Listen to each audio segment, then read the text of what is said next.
morning, Eliezer. Morning, good morning, good morning. Good to hear you. Good morning, everyone. Exciting day, beginning of Maseches Shekalim, after a siyum on Maseches Midos, a siyum on Maseches Tamid. I sent out by scan the first few pages of Shekalim because we had a little technical difficulty in getting the Mishnayos delivered. They may not be delivered until this evening or tomorrow.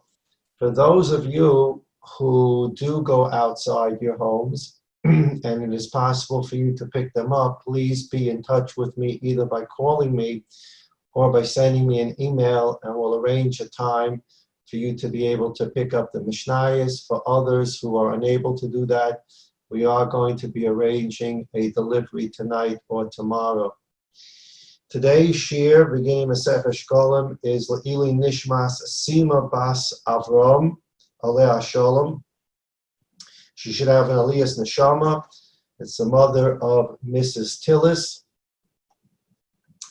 There's a big schus that Le'ili Neshama to begin Maseches Shekalim on that day.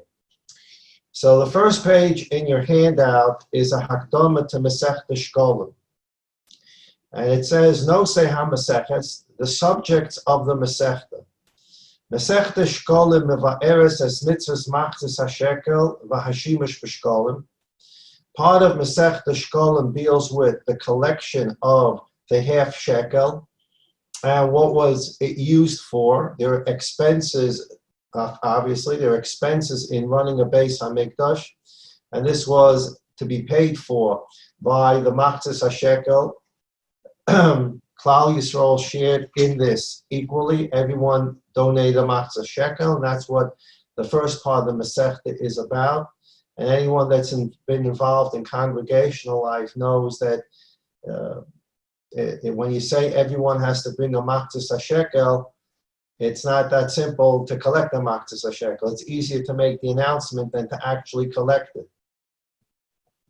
The handout was sent to Heath and Shmuel Heath and to Yaakov. Eliezer, does anyone have the handout? Or is everyone missing the handout?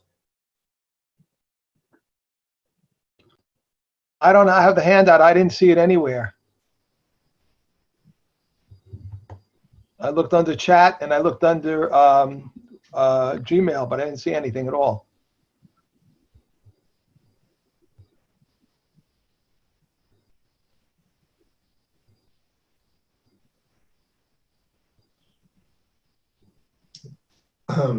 I have, is there anyone that has the handout?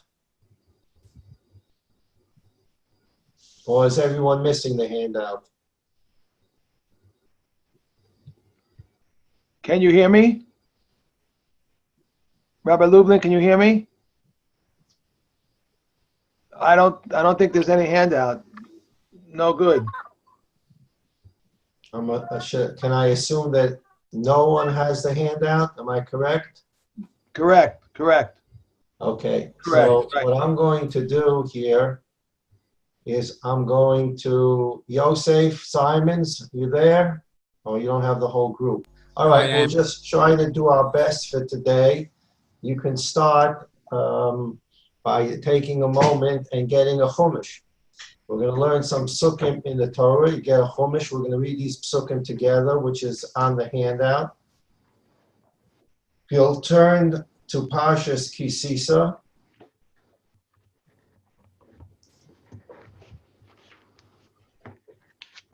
Parshas Kisisa has the mitzvah of machzis hashekel. Now, when most of us think of machzis hashekel, we think about when a Jewish king wanted to count how many Jews there were. He was not permitted to do a head count. And the Torah says the way to count Jewish people when necessary is by each person donating a machzis hashekel. And then you count how many machzis hashekels you receive. That's how many Jews you know you have. That's a general understanding of machzis hashekel, and that does come from the Torah and Parshas Kisisa. But as we're going to read the psukim now, we're going to see that there are multiple things that occur with the machzis hashekel. So right at the beginning of Parshas Kisisa, the Torah says, "Vayidabra Hashem al Moshe Lemor, Kisisa es rosh b'nei Yisrael lefkudehem." When you want to count the Jewish people, and this is where we get that concept from, that Machzis HaShekel has to do with counting Jewish people. Kisisa es rosh b'nei Yisrael lefkudehem, v'nosnu ish kofer nafsho l'Hashem b'kolosam, and each person should give a kofer nafsho, a redemption of his life, when he's counted. V'lo yevem negef b'kod osam. And in this way, there will not be a plague on the Jewish people when you count them. You're not allowed to count Jewish people by a head count. Chas v'shalom, that can bring a plague, a mageif on Klal Yisrael. The way to avoid that, when it's necessary to count Jewish people, we use the process of Machzis HaShekel. And from Sefer Shmuel, we see that it's not even necessary to use a Machzis HaShekel for purposes of counting. You can ask everybody to bring a rock or a shard in order to do a counting. So the point is, you cannot count head count. So we have this first pasuk that seems to indicate the whole purpose of Machzis HaShekel is when you want to count Jews. Next pasuk, Zeh yitnu, this is what they shall give. Kola over ala kuda Machzis HaShekel b'shekel HaKodesh, esrim geira HaShekel, and that's the weight, how much silver there has to be in a Machzis HaShekel. Machzis HaShekel, Truma L'Hashem. Now those two words, Truma L'Hashem, watch carefully. The words Truma L'Hashem are going to appear 3 times in this short parsha. This is the first time it appears. It says, give a truma l'Hashem, give a tithe to God. And this tithe to God is referring to the counting. We just mentioned in the Psukim, when you want to count, give a Machzis HaShekel, there won't be a plague. And this is a truma l'Hashem. This is the first of the 3 times it says truma l'Hashem. Next pasuk, Kala over ala kudimi ben esrim shana v'mala.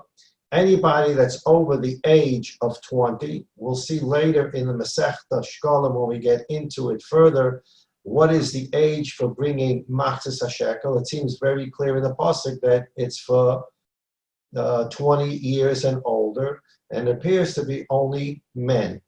We'll see this as the Masechta continues, whether it's men, women, 20 years old, Kohanim, Leviim, who brings the Machzis HaShekel. But right now the pasuk says 20 years and older. Yitain Trumas Hashem. There's the second time it says Trumas Hashem.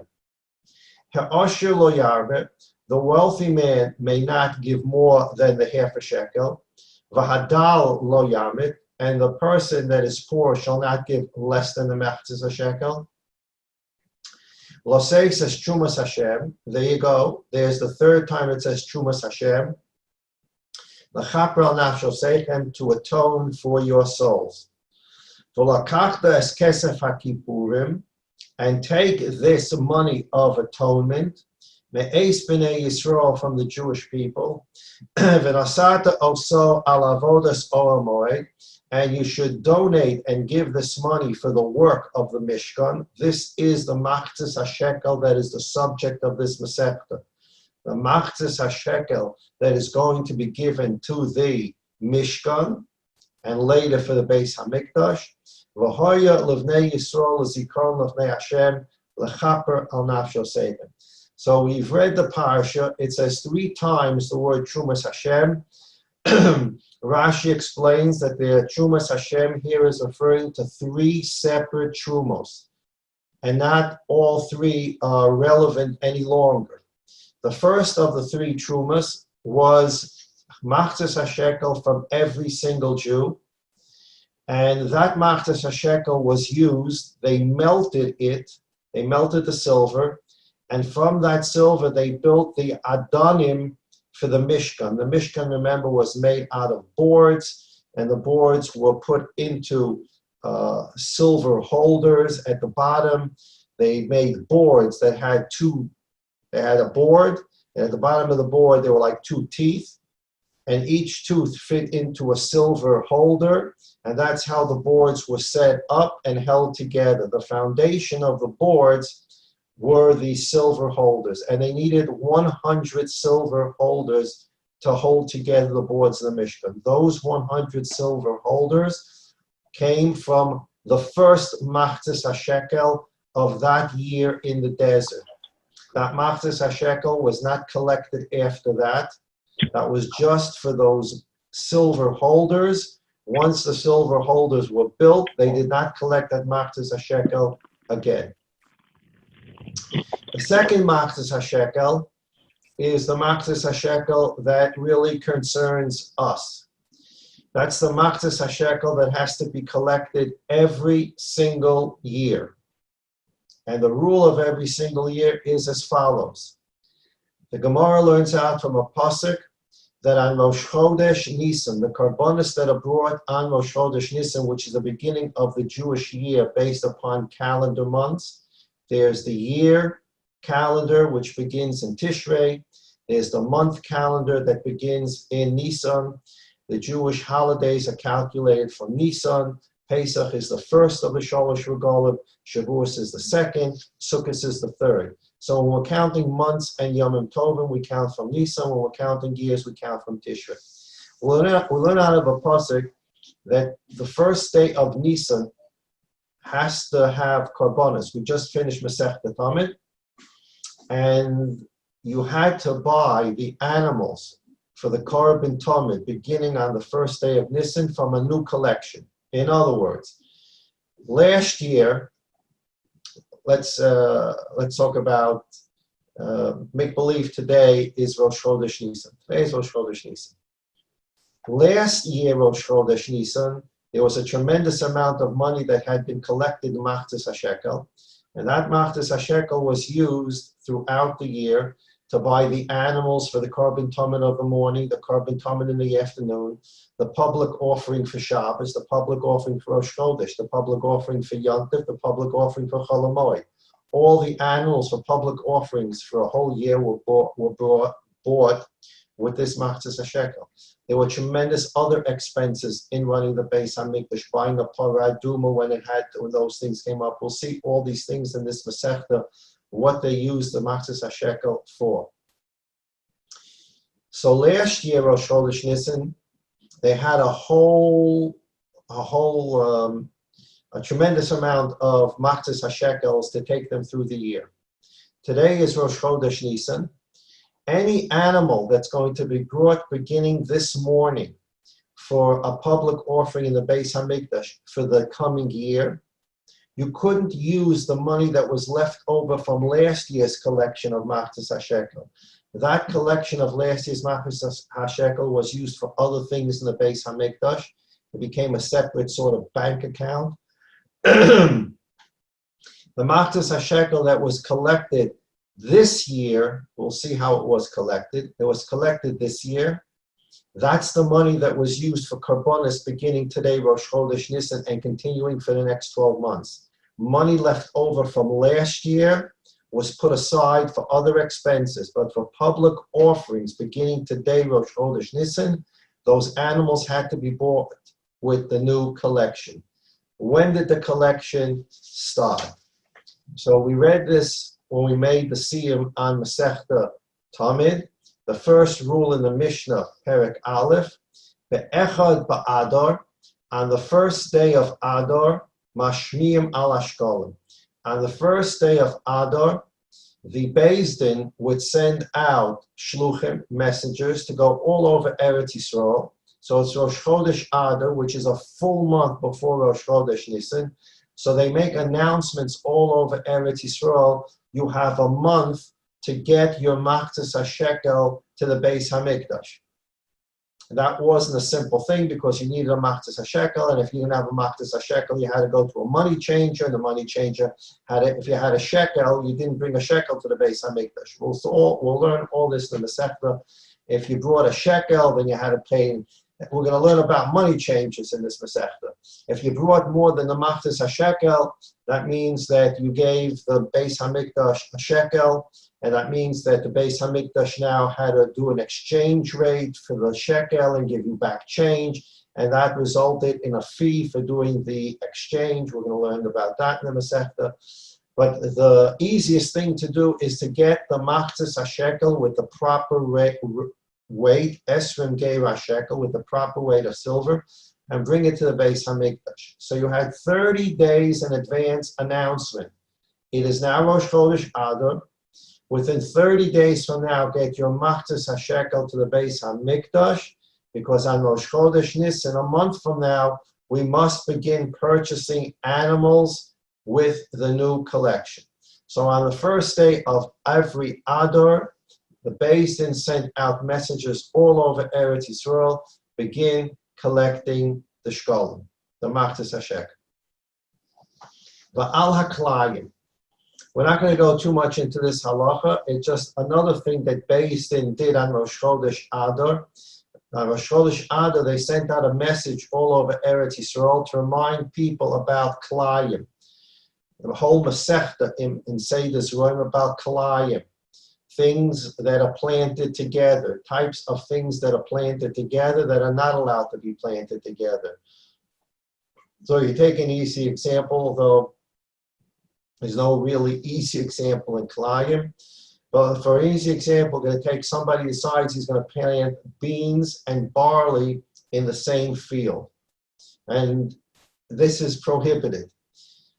So on the first day of Adar, the Beis Din sent out a message for everybody to check their fields to see if popped up in their field was impermissible mixture. So if you had a bean field, the Beis Din would announce on Rosh Chodesh Adar, go out, check your fields. By Rosh Chodesh Adar, things were growing. They were generally planted before the rainy season. So you're talking about planting occurred Cheshvan time. Cheshvan. So that's when the rain starts. And then things would start growing. By the time Adar came, things were popping out of the ground. Beis Din told people, they announced, go check your fields. Many times things got mixed in. A person may have gone to a place where you purchase seed, and he asked the seller, give me a bag of XYZ bean. And we're not going to get into Hilchos Klein. It was a certain measurement. And he says, give me a pound of XYZ seed, bean seed. And as the process goes, we know that beans are beans and barley is barley, and things can get mixed together in the process of bagging. So it turns out that in this pound bag of beans, there are some barley seeds that got mixed in during the process by which the seller was making his bags. His workers, by mistake, mixed up some beans into some barley, barley into some beans. And when the buyer of the bag planted in Cheshvan, he didn't realize that there was some mixture of seeds. And now things are popping up out of the ground, and he begins to see that amongst his beans, there's some barley coming up. So on Rosh Chodesh Adar, in addition to Beis Din reminding people that you have a month to get your machzis hashekel, they reminded people, go out into your field, check to see if there's an impermissible mixture growing in the field. So that's what we do ala klayim. So there were two announcements made on Rosh Chodesh Adar. Beis Din sent out messages, get your machzis hashekel ready for Rosh Chodesh Nisan, and go out and check your fields to see if there's any impermissible mixture growing in your field. B'chamisha Osabo, on the 15th day of Adar, Korin es HaMegillah B'Krochen. The Mishnah is just now going through certain halachas for the month of Adar. We started with the first day of Adar. Beis Din sends out messengers, get your machzis hashekel ready for Rosh Chodesh Nisan, and go out and check your field if there's anything impermissibly growing.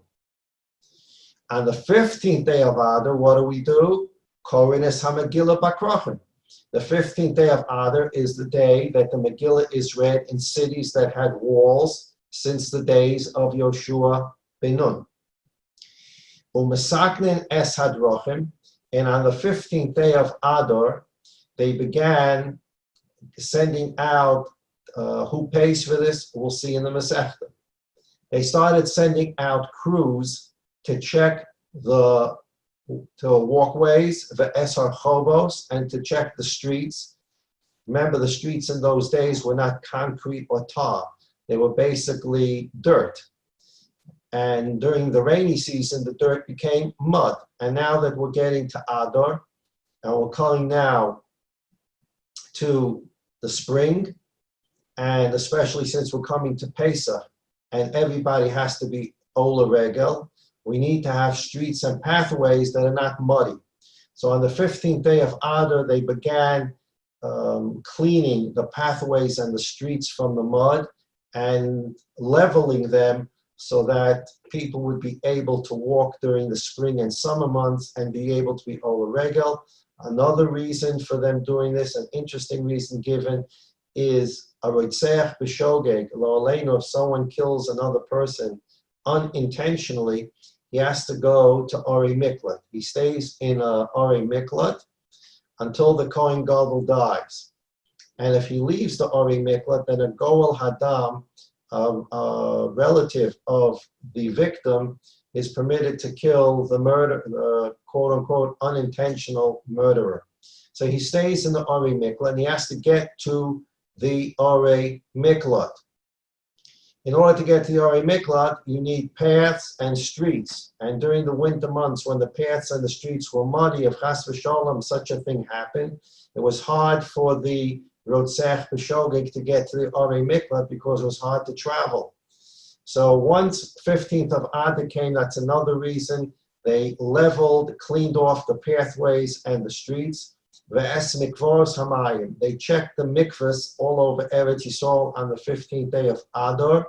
They checked for two things. First, obviously people coming into the mikvah, they walking through mud. The water can have mud in it. We're talking about a time before chlorine. And therefore they would have to clean the mikvah out of the dirt. They would also measure the mikvahs to the extent that they found the mikvah missing water. Water would be added to the mikvah in a way that's obviously permissible to add water to a mikvah. You don't just take an Atilas Yadayim cup and start pouring water into mikvah, but there are ways to permissibly add water to a mikvah, and for that there's a whole Masechta mikvahs. This was done on the 15th of Adar. V'oisen kol tzorchei harabim, and this was the time for the Beis Din to make sure that public needs were taken care of. We're coming now, it's the 15th day of Adar. In 15 days from now, it's going to be Rosh Chodesh Nisan, a new Jewish calendar year. We want to make sure that everything is in order in terms of community life to begin the new year with Rosh Chodesh Nisan. So if there's lingering Dinei Mominus, there's lingering Dinei Tyrus where Beis Din didn't issue its psak about who owes who money, monetary issues. Get it done before Rosh Chodesh Nisan. Other kinds of issues that were lingering in the Beis Din, they haven't issued a decision. Get it done before Rosh Chodesh Nisan. So that's Kol Tzorchei Rabin. U'mitzayin es hakvaros, and they would create a tziyun on a kever, on a burial place. What does that mean? In those days, the way they would signify that a person's buried in a particular area is they would put they would pour a line, kind of cement, around the kever. The kever was encircled by a line, it had a color to it, and people knew that this is a kever. That helped Kohanim so that they wouldn't walk over a kever and become tamei. It helped people who were carrying taharis, that they should avoid carrying it over that kever.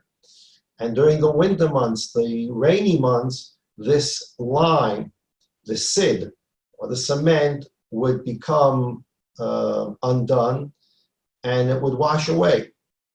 And so Basin also would look around to see what kavarim needed to be fixed up and limed, and this limed, cemented, and they would make sure that the entire kever was again encircled with this material. That's called siyun hakavoros.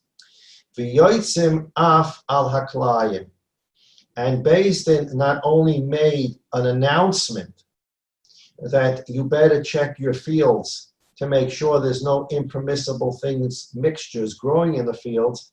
Beis Din actually on that day began sending out shluchim, messengers, to go check fields all around Eretz Yisrael to make sure that Klayim wasn't growing.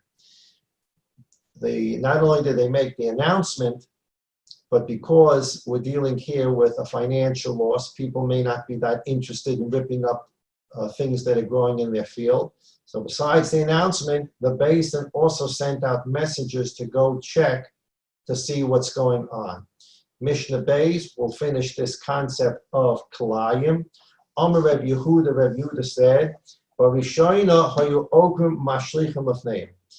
originally what happened was the messengers of Beis Din would go out and check the fields. If they found a field where the owner did not uproot the impermissible mixture, so let's say you have this whole field of beans and some barley's popped up all over the place.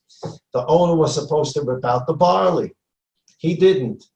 So the Shluchei Beis Din would go into the field, rip out the barley, and throw it into the field. That was originally what they did, and that didn't work out that well because that did not prevent people the following year from leaving the barley mixed with the beans because they were more than happy. The messengers of Beis Din did the work for them. They ripped it out, so why go through the trouble if Beis Din's coming by and they're going to do it? And second, by Beis Din ripping it out of the ground and throwing it into the field, the owner was able to bring his animals into the field and they ate up the ripped out barley. So the owner was more than happy. So the next year came, if the same guy had barley and beans mixed together, Beis Din announced, rip out the barley, and the owner of the field would say, why would I rip it out? Let the Beis Din come around. They did it last year. They'll go through the trouble of ripping it up. They'll save me the time and the energy. And after that, I'll bring my animals in there to eat the barley. So that didn't work out well. Misharabu over Avera, when people began this, what we call over Avera, they were sinners. They didn't listen to Beis Din. They said, you come down here and you rip it out. Then the Beis Din would, second stage of the takana, the Beis Din would come and rip out the barley and not throw it into the person's field. They would throw it into the street. And now everybody would tread over it and step on it. So the owner of the field who had not taken care of it himself did not derive the benefit that his animals would be able to eat from it, but it still wasn't good enough because the next year the person would do the same thing.